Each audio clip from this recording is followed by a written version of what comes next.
If anybody else in the future wants to get involved, I'm sure there'll be opportunities as time goes on. So without further ado, I'd like just to introduce the first topic, which is induction of labour.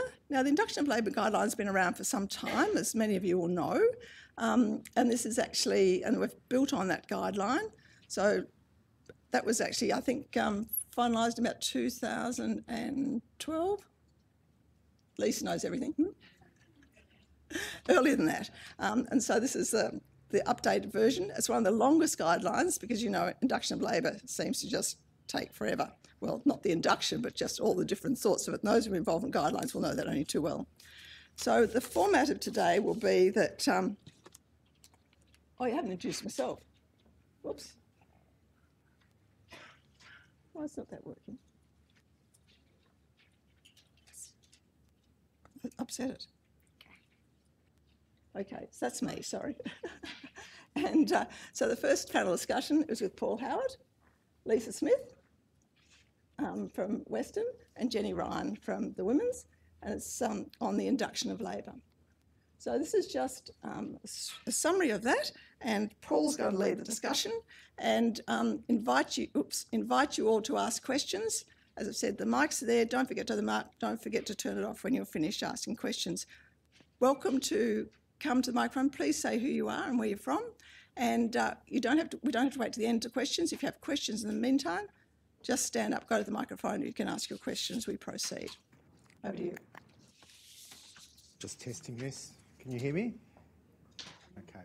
So the way we've structured the day is to look at what's new for each of the topics. So for induction of labour, we've expanded the indications.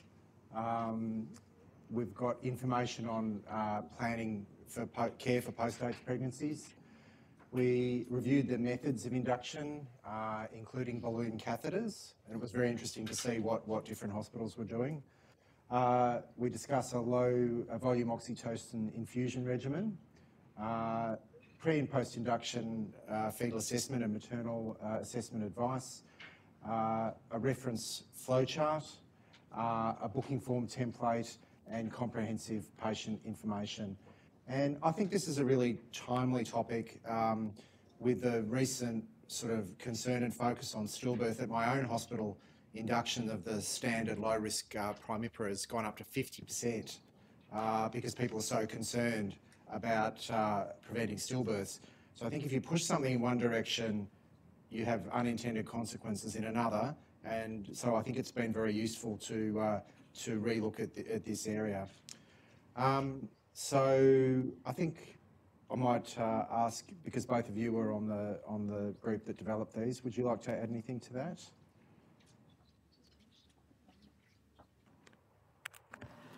No, it was really great team working on the induction of labour, and it applies to all of us, of course, and we know the induction of labour rate is increasing all the time. I know at the Women's it is. So it's about getting it right and weighing the risks. She can't hear me. Is that better? Weighing the risks of induction on labour and continuing a pregnancy. So we've kept that in mind when we've been developing this resource for everyone. Thanks, Jenny. Lisa, did you? Yeah, and I think probably one of the most important things to bear in mind is that we all come from very different services, and I think how this is operationalised at your service, I think this gives some really good guidance on how you can actually do that back at your own services, because we are all challenged by a rising induction rate, and I think it's actually about how that you can make that work, and certainly giving you the option of lots of different methods as an induction of labour method and how that can work at your own service. Yeah, that's a good point. We very much kept in mind that we're aiming for the whole of Victoria, not just Melbourne or level 2 or tertiary hospitals. We're aiming for the care of pregnant women everywhere. So if anyone's had a chance to look through this topic, any questions or anything anyone would like to ask? Silence.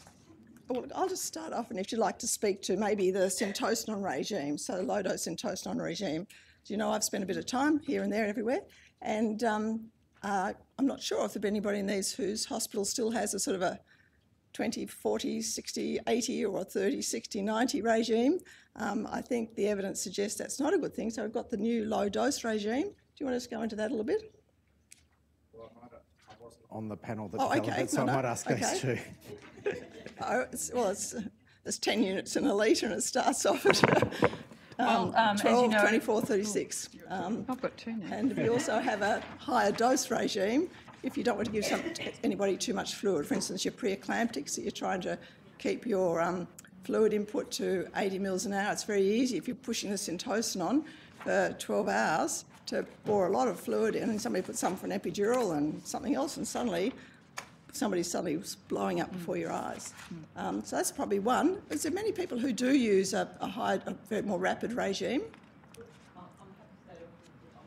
Do you want to, just put the green button? Thanks. The button. At Albury Wodonga Health, we still have a 20, 40, 60, 80, and we actually use 500 ml flasks. And we have tried for several years and challenged our clinicians to change it, but because I had some insight into this guideline, I took it to our local maternity services meeting last week and challenged them to say, I think this is the time. It's not a question.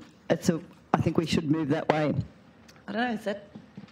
That's fine. Is that okay? I feel like I'm echoing to myself. Yeah. Anyway, so it's good. So I thought before we've even launched the guideline, we've got some traction. So we will move to the new regime, which is fantastic.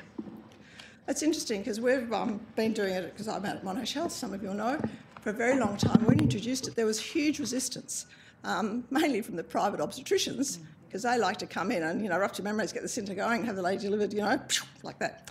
But we know that's associated with increased risk of fetal compromise or abnormal CDGs, not always fetal compromise, that can lead to unnecessary intervention.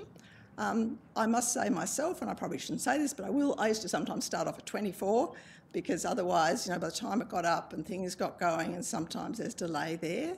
So it does create a bit of a change of thinking. I think the most important thing is once you start Syntocin, you keep it going. Once you start turning it low back when you've got a low dose, you're sort of hiding to nothing. So other comments about, do people use balloons or not using balloons? Do they like balloons? They don't like balloons? Come on, guys, we need you to be a part of this. This is what it's all about. What balloons you use? What balloons you use, yes. What type of balloons do you use? Do you use Foley's? Who uses Foley's? You don't know? We do. Not sure? We don't use Cooks occasionally, Yeah. but I would like to see it increased, because having done this guideline, I think there's a real place for Foley's, and they're not expensive. Yep. And it's a mechanical way of inducing women, and I think we could help avoid the uterine hyperstimulation as well. So, in fact, who in the room who's in a service that uses balloon catheters? Can you put your hands up? Sorry, I was just... Okay, and so number two don't? Stand up. Right. Sorry. Stand up. Oh, some of them you're not sure? Sorry. Huh? Or both? Yeah, both is, yeah. Okay, and who would use more balloons than, prostaglandin? Okay. Really? All right. We've tried to use contemporaneous evidence, the best evidence to the safest outcomes. And I do realise, I think I can say it, is that sometimes that medical staff are more reluctant to change, and it's very hard for midwives to get traction. And you've got to go about it fairly subtly, I suspect.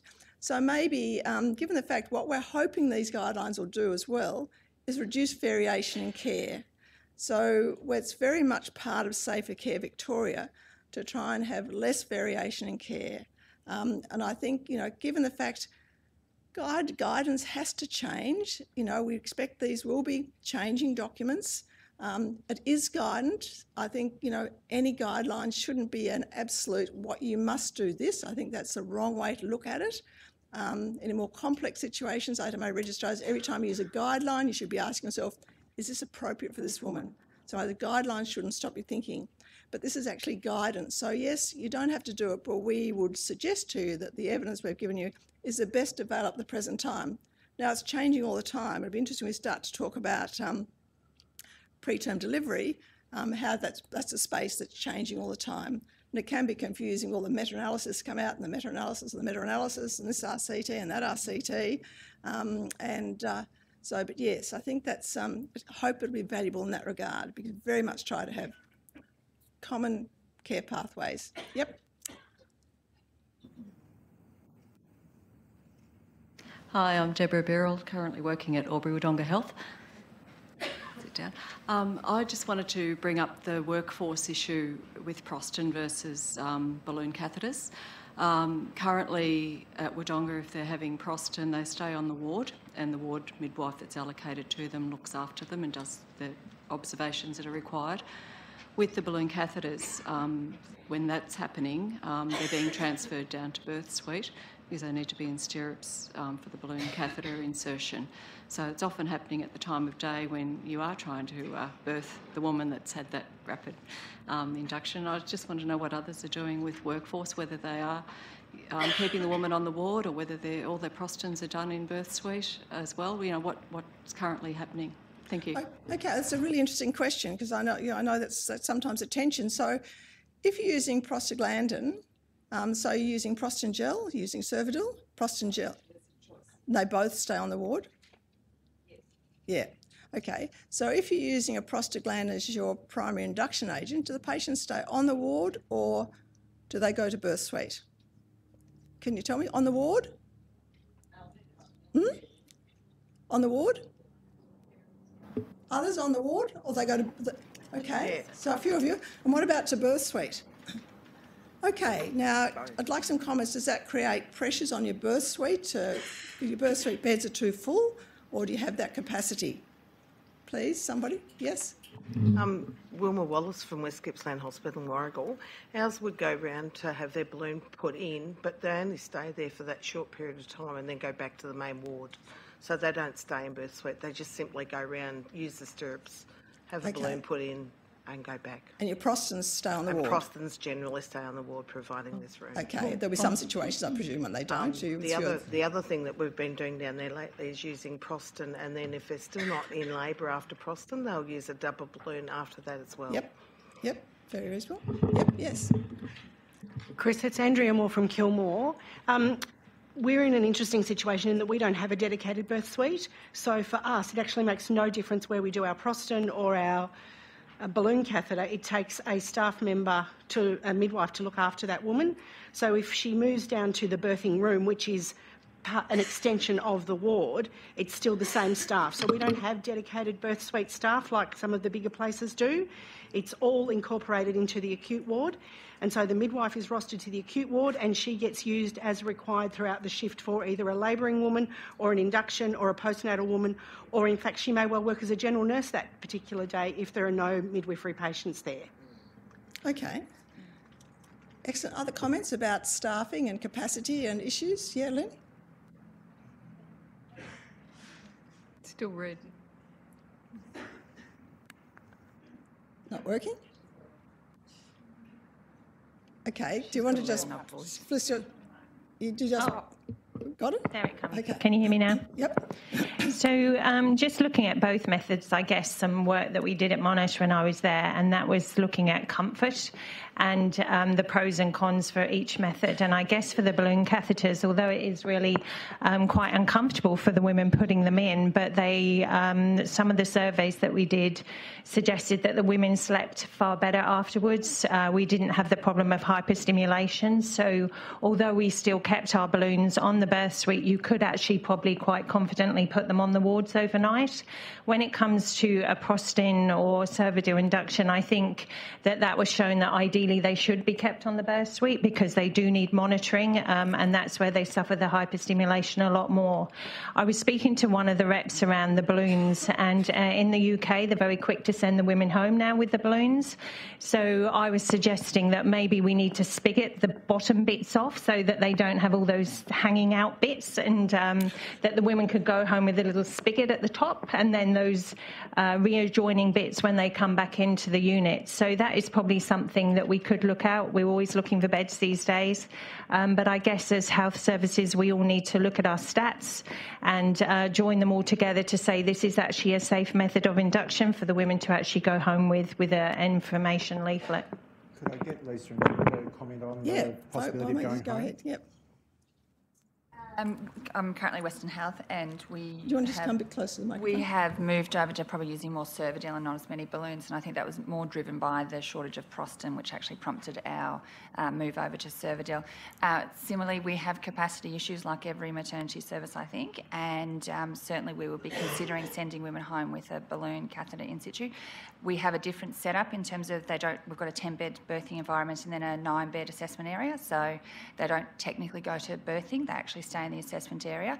And obviously they're guided by our procedure around when OBS are done, when CTGs are done. So we're currently not sending them home, but we would, to deal with capacity issues, but also ensuring best care, ensure that we're doing the right thing by the women, and certainly looking at the outcomes of that. But it would be terrific if we could think about sending women home with a balloon in situ. Jenny Ryan from the Women's. I haven't really got much more to add to that, but I think that it's something that we should really consider about sending women home. I think it's better for them. It's a mechanical form of induction. I believe it's safe, and I think that it would give women a much greater experience of induction of labour, and it would help with capacity enormously. Just to come to a minute, just one thing that I have to say. I mean, we have to be careful that we don't say all women should have balloons or all women should have prostaglandin, because in fact, you know, N equals 1. So, you know, if you're a person, there may be something specific for you. So if you've got somebody you want to induce whose head's a bit mobile, you probably don't want to be putting a whole lot of water on a balloon and sending them home. And if you've got somebody who's got a growth restrictor, you probably don't want to be using prostaglandin. So in fact, I think it's, once again, it's very important that we're very fortunate we've got options. And the important is to try and use the best option, so the best option in the situation, rather than being, you know, cajoled into saying one is better than the other. In some circumstances, there's no doubt one is better than the other, but not in all circumstances. Yep. Yes, I'm from Barwon Health. We're sort of starting to look at the midwives actually using the Cook's balloon catheter as a way of sort of reducing sort of ease of flow for the women, so it's improving the outcomes for the women. But we're also starting to explore that, being able to go home post cervical ripening balloon. And I didn't know if there were any other organisations that are looking at midwives actually inserting. Okay. So has anybody else got midwives sort of being skilled up to put in the balloon catheters? Yep. Where are you from? Women's. The Women's? Okay, all right. And I think almost all of the Cervidil balloons and Prostin are done by midwives at Western. So. Okay. Yeah. I mean, I sort of found that sometimes they can be difficult, particularly if you've got a very anxious nulliparous woman. And some of those women, I used to suddenly think, well, hang on, let's just use some prostaglandin because it's easier.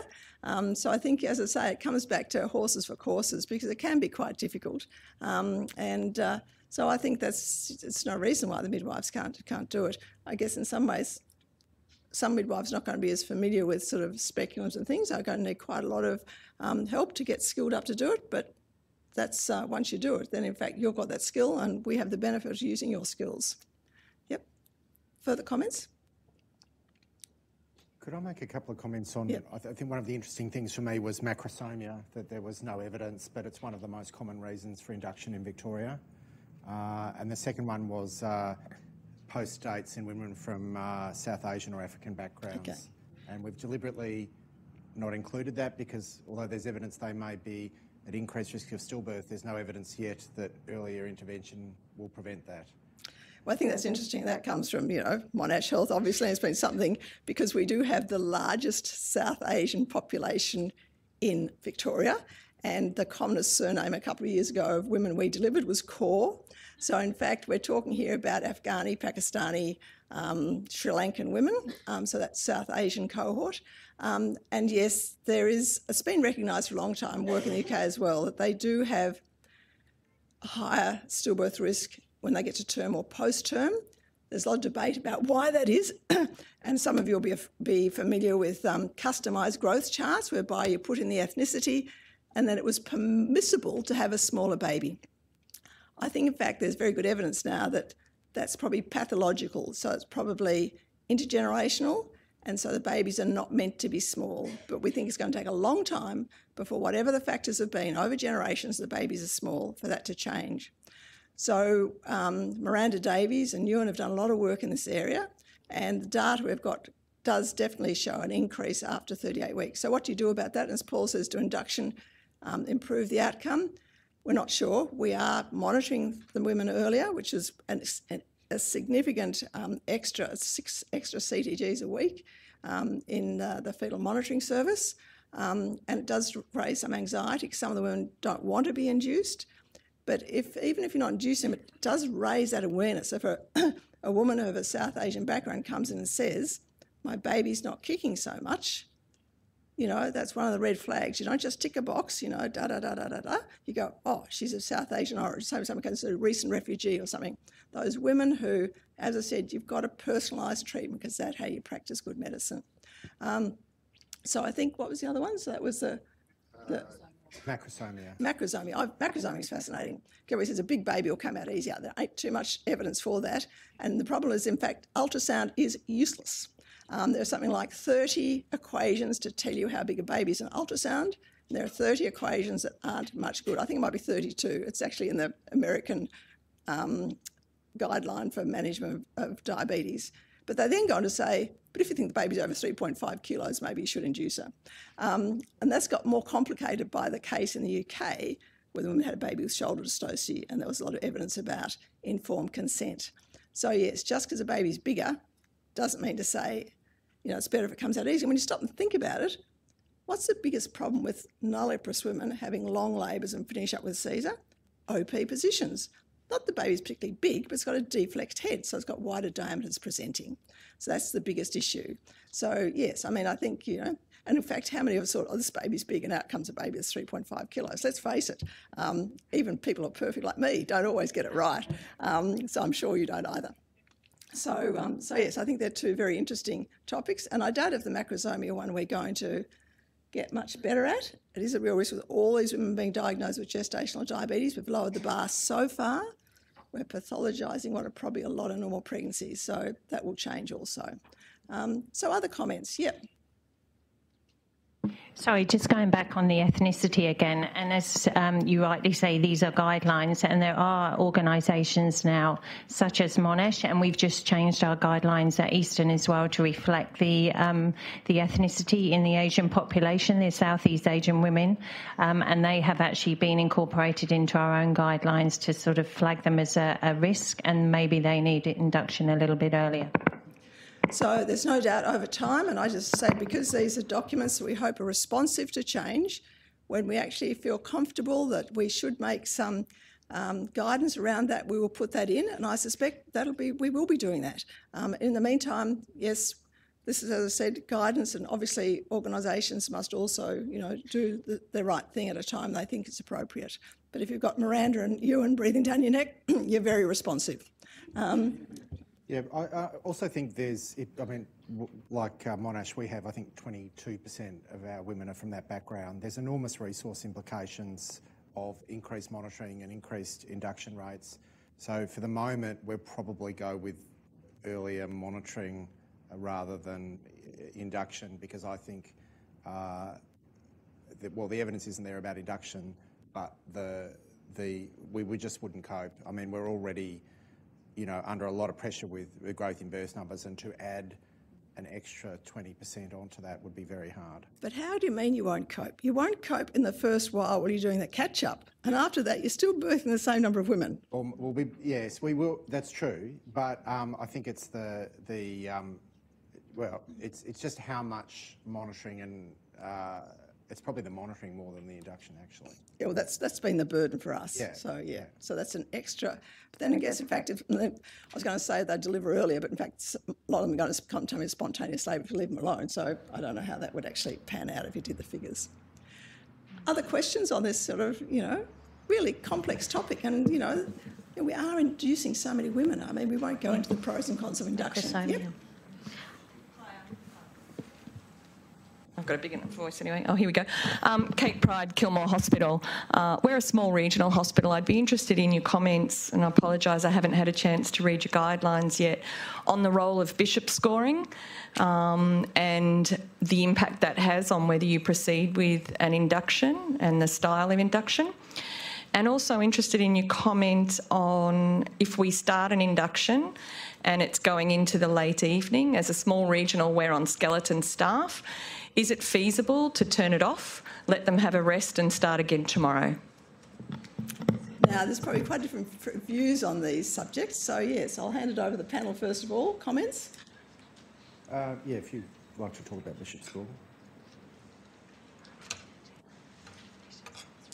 It is in the guideline around the Bishop's score less than 5 with the recommended method of induction, if Jenny can come to that. So, and I think, look, there will be challenges depending on the size of your service, and certainly dealing with a regional service as opposed to a service that runs a 24-hour service, and it actually doesn't matter, we just keep going regardless of the time of day.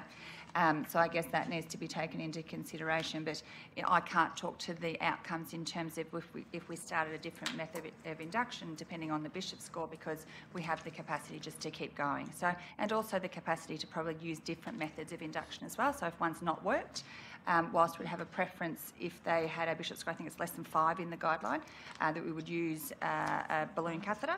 As opposed to starting down the process of using Proston. So, but I get your challenges are very different, running a smaller service and your staffing difficulties you have overnight. So it is really about tailoring this guideline and what works for your service. And in terms of running Syntocinon, I'll defer to my colleagues in terms of whether you can stop Syntocinon once you've started and what the outcomes are for the women. I'm obviously familiar with Kilmore and the situation there, but I also worked in Cairns for 20 years, and there's a number of small regional hospitals that would encounter this sort of situation all the time. And as long as you do what's safe for your hospital and that patient, I think that's fine. And there were a lot of times where we would suggest turning it off overnight and waiting. And as far as I could see, the women didn't come to harm. As long as they're being monitored and they're having observations taken, I think it's safe. Other comments? Did other people do that? Yes?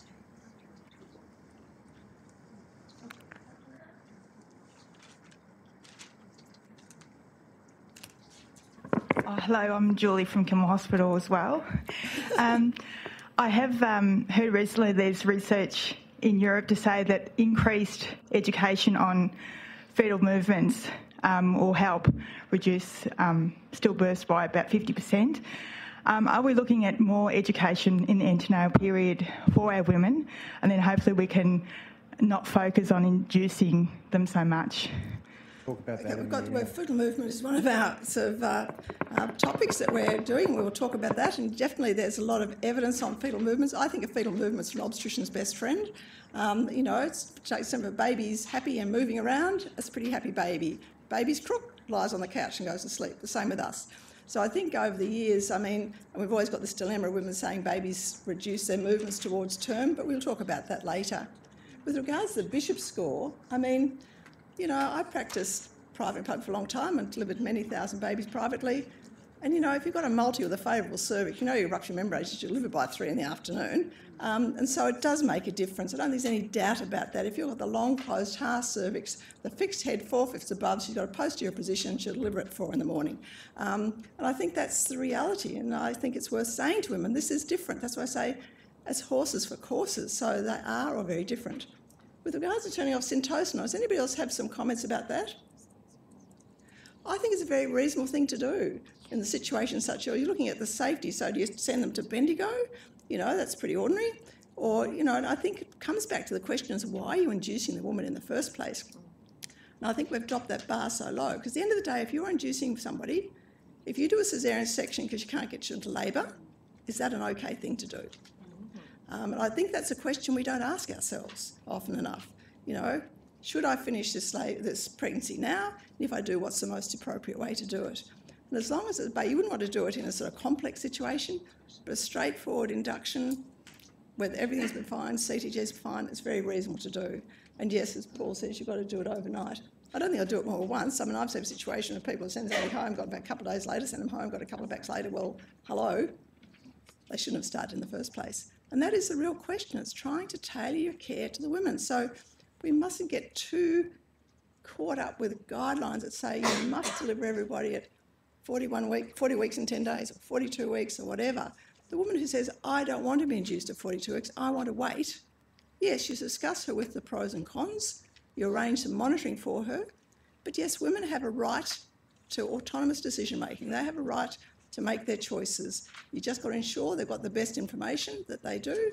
And, you know, it's just, we put it down on basis of the evidence, but there's, you know, women who will want to go past it and they'll do so without any harm. There are women who, in fact, it will be detrimental, and they've got to be aware of that. Other bits and pieces? Any other questions? Hi, I'm Zoe from Peninsula Health. I wanted to talk about macrosomia, go back there, because we've recently introduced a CPG that is quite stringent in regards to induction and macrosomia. And so from what I'm reading here and listening to, that this guidance is sort of saying that it's not indicated, you know, for the greater than 4 kilos, where if we've got quite a strict set of guidelines as to inducing women. And so if you're saying, I'm just asking about using ultrasound as the basis for the growth size and the size of this baby in induction, we're being really quite predictive, prescriptive about the size of the baby and doing it at 36-week scan. So really, if we are going down this path and you're saying ultrasound is not the best way, what would be the gestation that we should be looking at to base our estimated fetal weights and, you know, induction dates and timing? Well, I guess we're saying that it's not an indication for an induction, so in isolation. But also remember, you know, that your hospital, like mine, has historically had a high perinatal mortality, higher than the rest of the state, and, you know, that we're all on a journey to providing better care. And I think I can imagine the challenges there, but I think now you have some good evidence that you can collaborate with your medical colleagues to maybe go in a certain direction. Maybe we've got to realise that we don't know how to use ultrasound the third trimester very well, except in growth-restricted babies. You know, on a good day with wind behind you, it's between plus or minus 10 to 15%. You see cases, and they're not uncommon, where somebody's told you at 36 weeks the baby's 3.6 kilos. It comes out scrawny 3.1 kilos. You know, we just look at the figures, we feel reassured there's figures on a bit of paper. What I'd suggest, if you're doing that, and it'll be a nice project, you take every 36-week scan and you look at the birth weight of the babies at the time of delivery. And I was actually thinking to myself the other day, it'd be a great thing to do, because we just get this frustration that you feel a tummy, and we've got, you know, the tape measure. You know, there's 2 Cochrane reviews now saying how good is a tape measure, and we come into that. But especially if a woman's got a BMI over 35, I'm sorry, there's not a lot of women, and it's very hard with the tape measure. You've got to learn how to clinically feel those babies. So that's something that we like numbers, don't we? Like a tape measure says 36, so it must be 36. The ultrasound says it's 4.2 kilos, it must be 4.2 kilos. And sometimes, especially a big woman, say this baby's not that big, or this baby's bigger than that. So I think an audit after, so you do your ultrasound, get an idea of how the babies are or aren't, that would really sort of clear the mind a bit, I think. Well, we took it upon ourselves just to do a little retrospective audit after the first month's introduction of the CPG, and we went from as much as being 1.1 kilo out on the estimated fetal weight and had a 2.9 kilo baby born for an LGA, but we averaged it out that we were probably sitting around 500 grams, you know, either way, but some of them were... It was a bit of a worry. So we've spoken about, you know, a way of continuing to do an audit and having a relook at everything. I think that's great. I think congratulations. That's a tremendous thing to do. And the good thing was the little baby was thought to be big, so the little baby came out, so it was probably rescued by the fact it was meant to be bigger than it was little. So, you know, it's a growth-restricted baby that did very well from your intervention. And I think that's why we do scans to pick up growth-restricted babies, but we've got distracted by the big ones, and we're probably not doing any good in that area. No. So do you do scans on everybody at 36 weeks? No, and then that's when I started to ask why are we doing these initial scans, and there's sort of looking at, you know, there's gestational diabetes involved, and sometimes we just come down to someone that doesn't qualify and they will, you know, so it could be just qualify initiating these scans. And great little project. Has anybody else got a sort of strict guidance for induction over 4 kilos? I've just removed it from our indication. Oh, good. Look, I think it's fantastic you've done that, and good luck with it. And yeah, I think it's a tremendous thing to do. Okay, so one more question. No, just a comment actually. We've just audited our GDM scans from 36 weeks and correlated them to birth weight, and 60% were more than 15% out, but unpredictably so. So some up, some down. How do we get that message across to people? You know, people love it. It's a bit of paper says the baby's 2.7 kilos. Come and say, had a scan, it's 2.7 kilos. And you think, hang on a minute, no, it's not. It's somewhere between 2.4 and 3 kilos. But we don't put error bars on the scans. That'd be the useful thing to do. Okay. All right. Well, another point, I think. Thanks very much. And I hope you're finding that useful, because we've got a whole day of this to go, guys.